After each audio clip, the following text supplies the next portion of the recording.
I want to welcome, a special welcome to all the speakers that are coming and speaking today, and one by one we'll introduce you. But it is also a special day for a lot of Muslims. As you know that we've been going through Ramadan for the last 28 days. Today it might be the last day of Ramadan, and tomorrow might be Eid for us, which is a very special occasion where we finally finish our fast and we celebrate with our friends and family, and we eat during the day for the first time. And it's a big occasion of joy. And as we were going through and starting this, getting ready for Eid, this whole cloud that is coming over us, over what we've been seeing the last few weeks about these rallies of demonizing Muslims, demonizing Islam, this fear of Sharia, and this fear of that it's taking over Canada. Its unfounding fear has just left a lot of Muslims very disheartened. That's why we do not want them to feel any more disheartened and triggered and traumatized looking at ugly images of Prophet Muhammad or about writings about Islam or Muslims. That it just is a very triggering place, because on June 3rd, right here, there was another rally. A rally that these guys organized, the other guys, and I attended the rally. It was definitely, according to police, a peaceful rally. But what is peace? I left that rally for 2.5 hours listening to insults about my faith, listening to insults about Prophet Muhammad, listening to insults about the Quran, listening to insults about refugees, hearing lies. Because I've been sitting and, I lived in a Muslim country, although secular one, for the first 19 years of my life. And I've never seen religion over there being used to do anything like harm, like we're seeing people are propagating now. But this is a real phenomenon. Terrorism is a real phenomenon. And we denounce terrorism in every opportunity we get. We denounce terrorism in the homes of the people back home, because that's where most of the people are getting killed. Muslims, as you know, are the biggest victim of terrorism. Our families, our friends are dying because of that. And denouncing terrorism is every single person's responsibility, but don't ask us at every single instant, every single Muslim has to constantly denounce it, if not as if we're supporting it. That's not right. Muslims are not going to be apologists for terrorists. I'm sorry. Terrorism has no religion. With that, I would like to now invite one of our dear friends, a volunteer with the Syrian Refugee Support Group, a group that we co-founded. Her name is Dr. Shirley Steinberg. She's with the University of Calgary's Faculty of Education. She's a professor there. And she's from the Jewish background, from the faith background. Shirley, come on in. Thank you, Saima, a dear woman. I just like to have a couple people. Come up here. Rola, come here. Linda, come here. These are my Muslim girlfriends. I don't know if you can tell which one's Muslim unless she's got a hijab on, but she just might have a sensitivity to the sun. But these are what Muslims look like. Alright? These are Muslim women. Thank you. I'm here today to talk about radicalizing ourselves. I'm a radical person who wants radical peace and love. I want to radicalize the world so that we understand that without understanding one another and sustaining our environment, we are all doomed. I want to talk about the words of Malcolm X, of Nelson Mandela, of Vandana Shiva, of Edward Said, Jews, Muslims, secularists. I want to talk about how most of us here are here for love and peace. So how do I preach to the converted any more than you already know?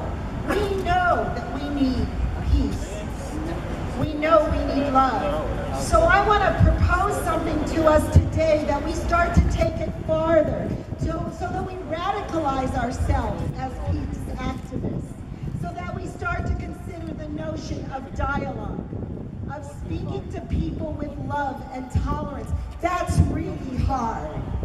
That's really hard. And that's a challenge that I want to put forth. You know, this rally is named One Love. It's named after one of the greatest peace activists that ever lived, Bob Marley.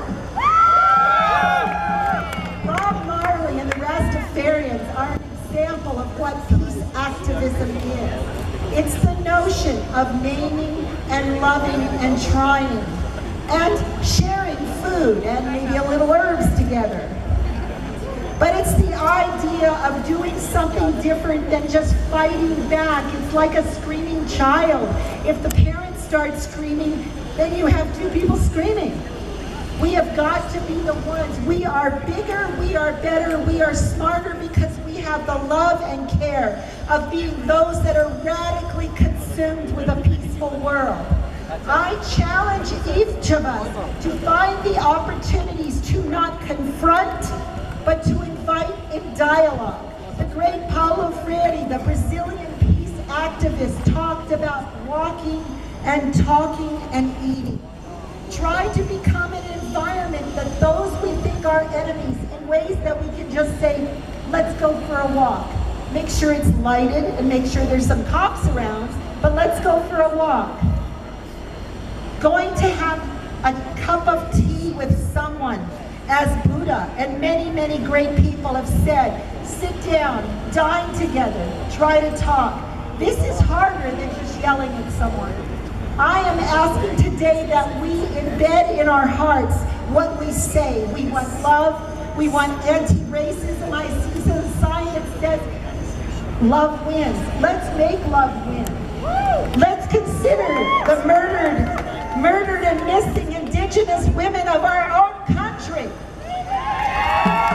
Let's consider the subpar education many of our children get. The homeless we see on our streets every night in one of the richest cities in the world. Let's consider the youth who are alienated, suicide prone, pushed constantly to achieve things they don't want to achieve. Let's consider those that are forgotten. Let's consider those that didn't get large payouts from insurance 3 years ago in the flood. Let's consider that we are part of the 98% that are disenfranchised in some way, as a woman, as an indigenous person, as a person who is a newcomer to this society, as a visible minority, as an LGBTQ person, or even sometimes as sort of a hippie with some rainbow clothes on. We have got to demand that we want respect and we want peace. My girlfriend sponsored an iftar yesterday, and before the iftar, they were concerned that there were drugs being smoked next door. Now, she normally wouldn't care. People can do what they want, but they had 20, 30, 40 children in the backyard. So she kindly asked if they, go just smoke your weed in the house. The response was, well, at least I'm from this country. We're all from this country or we wouldn't be here. We are the difference in Canada and in Calgary. We are the difference. We are anti-Islamophobia. We are anti-homophobia. We are anti-Semitism. We are anti-homelessness, disenfranchisedness, and we are pro-life to be living. We are pro the world.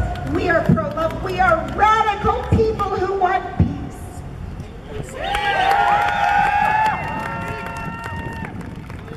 Thank you so much, Shirley. Every time I hear this woman, I get invigorated to do so much more.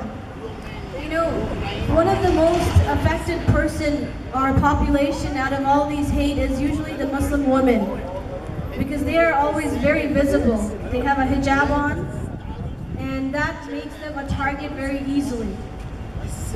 And that being said, I want now for you to actually hear the subtle things that happens in their lives, sometimes the not so subtle things that leaves them very disturbed. I would now like to invite Simon Chaudhry, my namesake, to come up to the stage. Simon.